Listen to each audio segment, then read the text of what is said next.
Hi guys, my name's Blair from goodsignal.com. This will be a really short video because I just wanted to share with you some of the insights that I've been able to gather from some recent testing. And it's kind of cool because it stays true to the other posts that you will have read on Good Signal, in so much as it's all to do with data. And it's all to do with trying to understand your website visitors, because as you know, that really is the first step towards improving your conversion rate. So what you see on screen here is some grabbed images from a piece of software called Clicktale. Now essentially Clicktale is heat mapping software.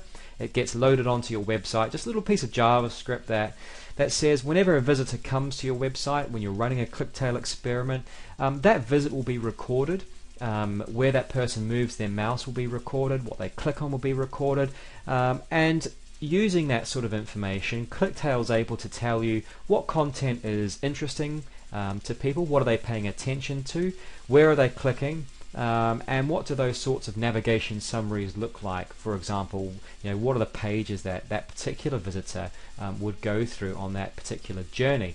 Now this is really cool because it also harvests information about where that visitor came from, what was the exact link that brought them to your website, and knowing that information is useful because you can kind of understand what their expectations may have been. You can then see where they went on your website and how long they spent on each section, which can kind of tell you whether or not those expectations had been met to a certain degree. But the cool thing is that this is data gathered from demonstrated behavior. So this is real. This isn't in a test environment. This is real people using a website for real, which is why I think it's such a powerful tool that can be used in conjunction with your other tools that you already have going, maybe Google Analytics for example, or maybe you're even doing some user research and interviewing people for example. But this is just one tool to complement that. So what I'm going to take you through in this video is 2 or 3 screens just to show you the sort of things that have come out of this particular round of testing. So what you're looking at here is a mouse move heat map. So Clicktale records the mouse position for every visit that comes to this particular web page for the duration of the test, and it then displays or lumps all that information together and displays it to you as an average. This is an aggregate display of all of those visits. So if the mouse has spent a large amount of time in a certain position, the screen will be really hot, really red.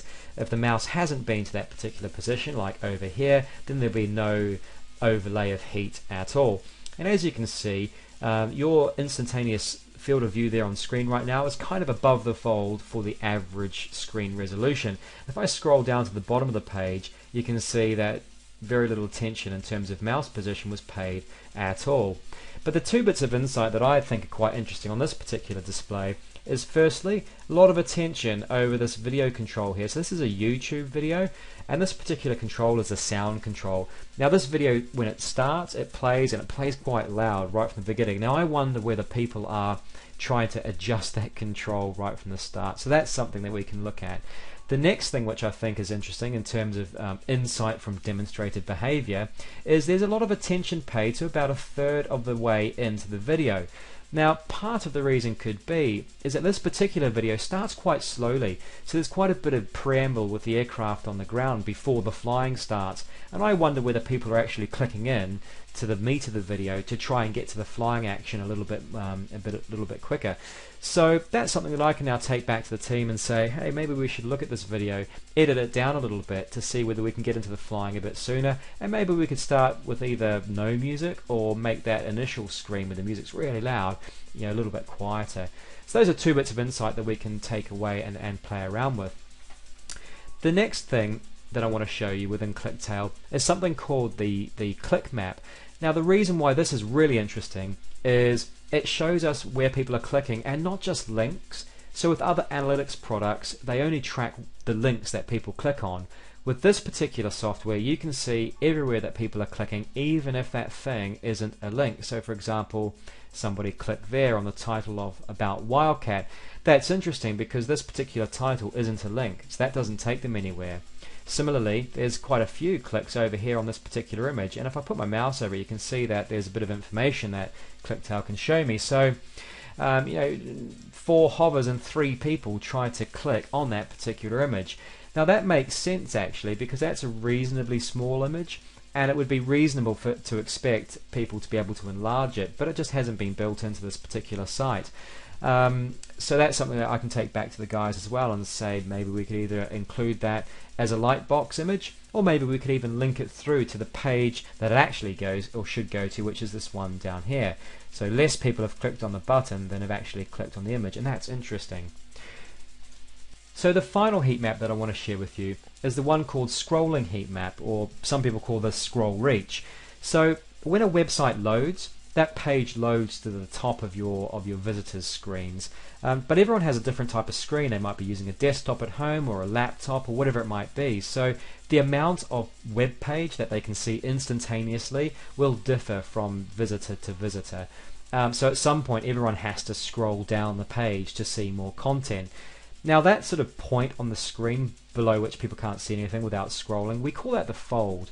And the design idea is that you have your most engaging content, or ideally the call to action that you want people to take, you have that above the fold so that it doesn't get missed by people and they have every opportunity to see it instantly and click on it. So a scroll heat map enables you to check that you've got your most important content or your call to action above the point below which people start falling away because they don't scroll down enough. So remember, this is actual demonstrated behavior, and this shows you exactly where people scroll to. So you can see where my mouse is now, 100% of people have seen this. If I start scrolling down the page and move it into this lighter red band, you can see that already we've lost 12% of the visitors. They haven't scrolled down to see this. And into the yellow band, we're now down at 32% of the visitors have fallen away by this point. They haven't scrolled down to see this content. And down towards the bottom, obviously, it dwindles away to nothing. So the interesting thing, as far as this particular web page is concerned, is that our primary call to action is in the 100% region. So 100% of visitors are going to see that button with that call to action. That's good. What's maybe not so good is the secondary calls to action. These three buttons down here are in this yellow band. So 23% of visitors aren't scrolling down far enough to actually see these buttons. So this gives us something that we can then take to the development team and kind of evolve. Maybe we could remove this line of text here, or maybe crop out some of this text, which would help to lift those buttons up a little bit, maybe into this red band. Now sure, 74% as against 88%, that's not a huge difference, but it still is 15% or 14-15%. That could make a difference to our overall conversion rate. And those are the sorts of insights that these sorts of heat maps can give you. So that was just a quick canter through Clicktale, but hopefully you're able to see that the sort of information you can get from a service like this is really, really powerful. If you use this in conjunction with your analytics, you're going to start to build quite a comprehensive picture about how people are currently using your website, and understanding that sort of user behavior really is the first step towards improving your website conversion rate. So hopefully you found it useful. There are some links below to Clicktale. Go and take a look. If you have any questions or if you need more information, then leave me a comment below. My name's Blair, and this was Good Signal.